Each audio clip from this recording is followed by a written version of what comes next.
Bonjour à tous mes chers amis footballistiques, qu'est-ce que vous dites aujourd'hui? Bienvenue sur la chaîne de Del Piazza où on va débriefer un peu ce qui s'est passé cette nuit avec un focus tout particulier pour le match entre l'Écosse et le Maroc et Brésil et Haïti. Donc, avec voilà un petit mot quand même sur le match des États-Unis et le match de la Turquie. Je propose éventuellement de commencer par Écosse-Maroc. Match que j'ai suivi dans son intégralité avec attention. Et donc le Maroc, après sa très très belle performance face au Brésil, va décrocher sa première victoire face à l'Écosse. 1-0, il fallait pas arriver en retard après une minute de jeu. Long ballon en profondeur pour Saïbari qui vient d'une grosse frappe très très lourde, un superbe but trompé directement le gardien écossais. Et donc ça a commencé là vraiment sur les chapeaux de roue, on s'est dit ah ça y est, le Maroc remet la même intensité, les ingrédients pardon, qu'ils avaient pu mettre face au Brésil. Et donc, ça a été une première mi-temps qui a été complètement dominée par le Maroc dans l'ensemble. Mais cette équipe d'Écosse, vraiment, il faut quand même aussi lui tirer le chapeau parce que on connaît ce style de jeu écossais où bah, c'est pas toujours très très fin techniquement, mais au point de vue de l'intensité, de l'agressivité, waouh, ils sont forts quand même. Et franchement, je peux déjà attendre avec grande impatience le dernier match entre le Brésil flip-flap et l'intensité écossaise. Ce sera vraiment très très intéressant. Mais ils ont jamais abdiqué, ces Écossais. Alors on sentait que techniquement ça allait être compliqué pour certains joueurs de s'exprimer offensivement. Pour les deux ailiers écossais, d'aller passer Mazraoui et Hakimi, il fallait faut se lever tôt. Franchement, faut se lever tôt parce que cette défense aujourd'hui marocaine avec Diop, notamment, ça a quand même prouvé que c'était très solide.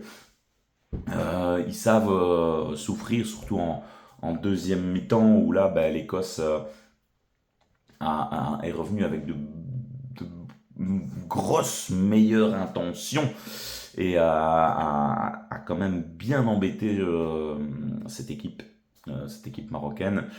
Et donc, défensivement, voilà, ça reste solide, il y a un bon gardien. Et voilà, j'étais plus étonné sur cette deuxième mi-temps. Est-ce que les Marocains se sont contentés un petit peu de gérer leur effort? Il y a eu un peu moins d'occasions. Néanmoins, ils se sont, je trouve, un peu fait peur.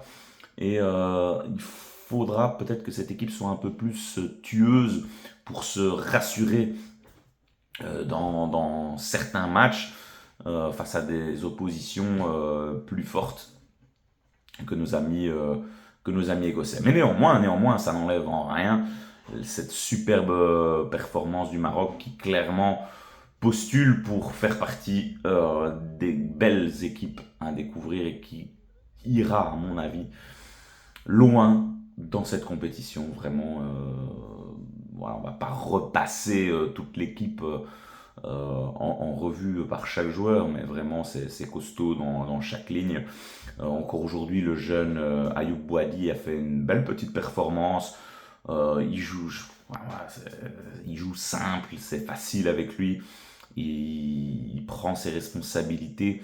Il a toujours libre en fait. Il est toujours libre, il joue simple, il distribue. Donc franchement, c'est très agréable de le voir évoluer à ce niveau-là dans une Coupe du Monde. Et puis bah il y a aussi Brahim Diaz qui vraiment c'est pas le même mec qu'au Real Madrid hein, dans cette équipe marocaine vraiment. Mais quel joueur, il est virevoltant, crochetant. Non, j'adore franchement Brahim Diaz. C'est la grande classe d'avoir un meneur comme ça et je suis content pour lui avec tout ce qu'il a pris encore une fois dans la tronche suite à la dernière CAN. Mais néanmoins, le coach marocain a prouvé qu'ils étaient ici avec une certaine ambition. Et côté écossais, je pense qu'il y a clairement quelque chose à aller chercher. Une troisième place éventuelle, voire mieux. Hein. Franchement, le Brésil a montré que c'était pas spécialement les plus forts dans l'intensité physique et à mon avis il y a moyen que ces Écossais aillent un peu les bouger. Voilà, ce sera évidemment pas simple, mais clairement il y a un monde où l'Écosse fait un peu peut-être éventuellement un hold-up face au Brésil. Donc voilà, non, un très très très chouette match côté écossais.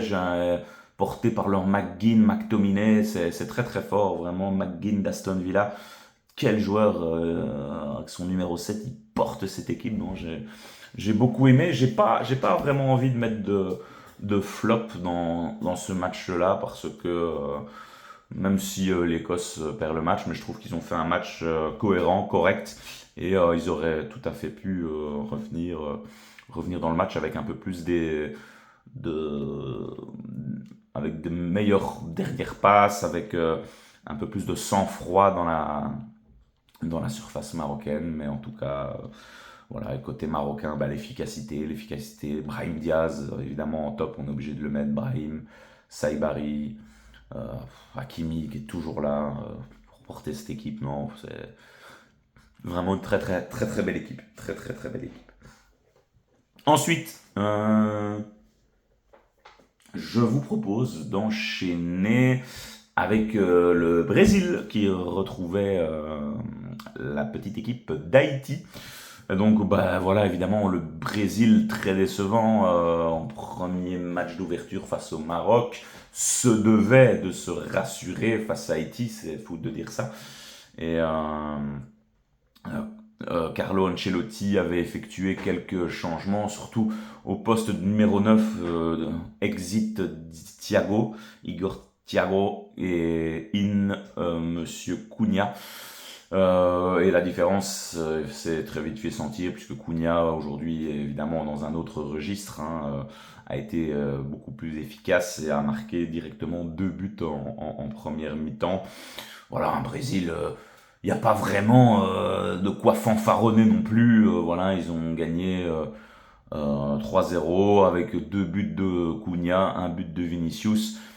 Bah voilà, la vitesse aura fait mal à Haïti, évidemment, ça a été très compliqué. Haïti est valeureux, se bat avec ses armes, mais voilà, là c'est vraiment 2 crans en dessous et il y avait pas match à chaque fois que Vinicius débordait. Ben, ils étaient complètement dépassés. L'arrière droit s'est pris une carte jaune très rapidement dans le match, ça l'a vraiment mis en grande difficulté. Après aujourd'hui, bah, j'ai trouvé peut-être Paqueta un peu plus pertinent, auteur de très belles passes sur le troisième but, je pense, de Vinicius, ouais, où il lui sert vraiment un caviar. Vinicius passeur, donc bon voilà, il y a eu Carlo a pu faire tourner un petit peu, on a eu la montée du fameux Hendrick qui a un profil aussi intéressant. À noter la blessure quand même de Rafinha. Décidément, c'est pas de chance pour lui après son premier match un peu raté. Je ne sais pas, est-ce que Rafinha, ce sera grave ou pas. En tout cas, c'était un peu inquiétant, un peu inquiétant. Après, là encore une fois, la non-présence de Neymar et maintenant éventuellement la blessure de Rafinha, ça commence à faire beaucoup d'un point de vue offensif. Néanmoins, comme je vous l'ai dit, moi je reste pas hyper non plus convaincu par cette équipe brésilienne. Une fois qu'ils vont se taper on l'avait vu contre le Maroc de toute façon, mais une équipe collectivement beaucoup plus stable, ça va être très compliqué, ça va bégayer et on ne pourra pas juste se contenter de ça. C'est pas un Brésil impressionnant. Il y avait les légendes qui étaient là, Ronaldinho, Ronaldo en tribune. On est loin de cette époque-là. Après, voilà, on vit avec son temps, évidemment. Mais voilà, on verra face à l'Écosse. Mais il va falloir mettre une certaine envie et une certaine rage où j'émets quelques doutes que les Brésiliens pourront apporter ces ingrédients-là. Enfin voilà, ça reste, ça reste un peu faible. Malgré tout, cette équipe du Brésil, ben, Haïti, ben, voilà, c'était leur première participation. Bon, ben, voilà, 2 défaites. Je crois que la compétition va tout doucement s'arrêter pour eux. C'est tout à fait logique. Et déjà, le fait qu'ils soient là, c'était complètement... Enfin, c'est historique, de toute façon.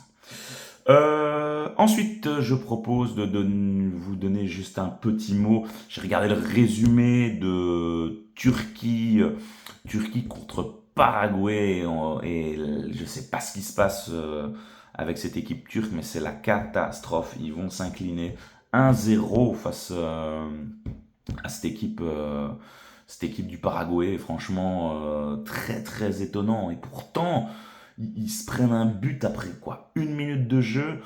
On sent qu'ils sont pas en place. Ils avaient promis que le match contre l'Australie était un peu une anomalie, mais on a vu que c'est compliqué. C'est compliqué pour cette équipe turque. Je sais pas ce qui se passe. C'est dommage, mais après 2 matchs, là ça pue pour les Turcs et normalement ça signifie un retour à la maison. Et dernier match face aux Américains, donc non, c'est pas de bon augure et c'est le premier flop vraiment d'une équipe qu'on aurait cru sortir assez facilement de cette poule-là et se retrouver au moins deuxième, quoi. Mais premier, deuxième, ça devait le faire avec la qualité sur le papier que vous avez dans cette équipe-là. Donc très très très très surpris. Ils ont eu les occasions en deuxième mi-temps. Paraguay était à 10 d'ailleurs. Une nouvelle règle a été intronisée dans ce match-là. On n'avait pas encore vu. Donc c'est Almiron, je pense, qui a commencé à parler comme ça en dessous de sa main. C'est une nouvelle règle anti-insulte, anti-racisme. Dès qu'on peut prouver qu'un joueur parle derrière sa main, celui-ci sera sanctionné d'un carton rouge. Donc oui, voilà, c'était assez impressionnant, mais bon, voilà, c'est finalement, je pense, une règle qui est tout à fait cohérente et pour donner quand même un peu plus de respect à ce jeu qui est déjà parfois bien entaché par les maladresses de certains. Et donc, voilà, les Turcs ont eu toute une mi-temps pour s'imposer. Ils ont eu les occasions. Le gardien du Paraguay a été aurique avec des parades relativement intéressantes. Mais que ce soit Arda Güler, ils disent, ils n'ont jamais réussi à trouver la faille dans cette équipe du Paraguay. C'est vraiment dommage. Voilà. Et pour en terminer, en tout début de soirée, j'ai pu regarder les États-Unis face à l'Australie. Et cette équipe des States, il va commencer à falloir à la respecter et à la craindre. Les hommes de Mauricio Pochettino se sont imposés 2-0 face à l'Australie. Et se rassurent et se qualifient évidemment pour la suite, mais c'est très très fort. Le jeu mis en place par Mauricio Pochettino. On a un Balogun là qui est en pointe, l'attaquant de Monaco. Il est sur son petit nuage, Balogun. Vraiment, c'est un régal à voir jouer, je trouve. Quand vous avez le petit McKennie au milieu de terrain pour un peu contrôler tout ça, le jeune Pépi d'Eindhoven. Non, j'aime beaucoup cette équipe des States. Et quand vous voyez qu'il y a encore un Wea sur le banc qui peut monter, Reina, Non, il y a un bon petit noyau assez cohérent. Je trouve que Pochettino gère bien son effectif. Il y a du style, ça joue, franchement. À revoir face à peut-être des oppositions plus importantes. On sera fixé en 16e de finale. Mais je pense qu'il faut potentiellement la respecter. Et c'est plus l'équipe que les Diables avaient affrontée au mois de mars. Donc non, elle monte en puissance. Ils sont chez eux, portés par leur public, portés par un beau coach. Donc à craindre, à revoir, comme je le dis. Mais très belle performance des Américains après 2 matchs dans cette Coupe du Monde. Voilà un petit peu pour ce qui s'est passé cette nuit. Dites-moi un peu ce que vous avez regardé, quelle équipe vous a impressionné, quelle équipe vous a déçu. J'attends vos avis en commentaire. Et on se retrouvera un peu plus tard, soit ce soir, soit demain matin, pour un petit peu débriefer ce qui s'est fait. Et évidemment, on se retrouvera en fin de week-end pour débriefer le deuxième match des Diables Rouges. Mais ça, c'est pour plus tard. Voilà, je vous souhaite à toutes et tous une très bonne journée, mes amis. J'attends vos avis. Et on se retrouve très très vite sur la chaîne de Del Piazza. Ciao, ciao.